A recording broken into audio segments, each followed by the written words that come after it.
Hello बच्चों, आइए प्रश्न को देखते हैं। क्या निम्नलिखित अवयव व्युत्क्रमणीय है? और यहाँ पे अवयव जो दे रखा है उसका क्रम है 2 गुणा 2 का, क्योंकि 2 पंक्ति है 2 स्तंभ है। पहली पंक्ति के अवयव है 2 माइनस 3, दूसरी पंक्ति के अवयव है 1 और 4। प्रश्न को हल करने से पहले इसकी मुख्य अवधारणा के बारे में चर्चा कर लेते हैं। मुख्य अवधारणा,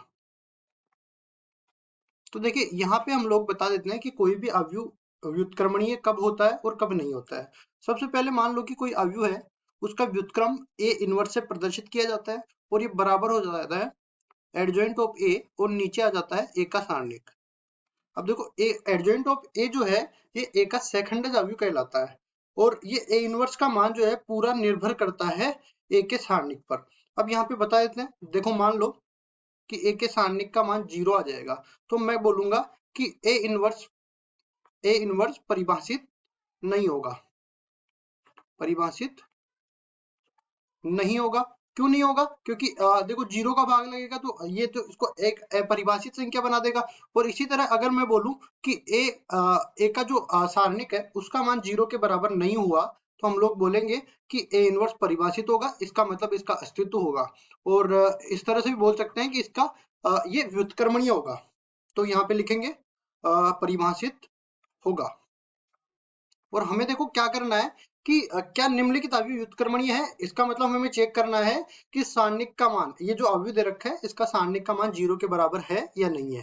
तो देखिए यहाँ पे मान लेते हैं कि इस पूरे अवयव को मैं दे देता हूँ 2 माइनस 3 1 और 4। ए अवयव इसको नाम दे दिया मैंने। अब इसका संगत सारणिक निकाल लेते हैं हम लोग। तो देखो ए का संगत सारणिक किस तरह से निरूपित होगा, 2 माइनस 3 1 और 4। ठीक है, यहाँ सारणिक का चिन्ह लग जाएगा। और उसके बाद में इसको हल करते हैं तो एक का संगत सारणिक ये बराबर आ जाएगा 2 को 4 से गुणा करेंगे, क्योंकि पहली पंक्ति के सापेक्ष निकाल रहे हैं। तो 2 गुणा में 4 माइनस में ये हो जाएगा 1 गुणा में 3, 1 गुणा में माइनस का 3। इस तरह से हम लोग सारणिक का मान निकालते हैं। इसको आगे हल करते हैं तो यहाँ से तो बच जाता है 8।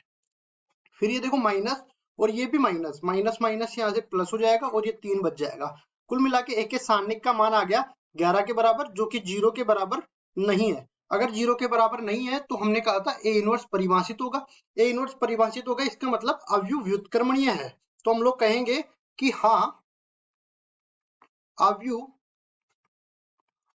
व्युत्क्रमणीय है। व्युत्क्रमणीय है क्योंकि इसके ए इनवर्स का अस्तित्व है। तो यही हमारा उत्तर हो जाएगा। आशा करता हूँ ये सवाल आपको समझ में आया होगा। धन्यवाद।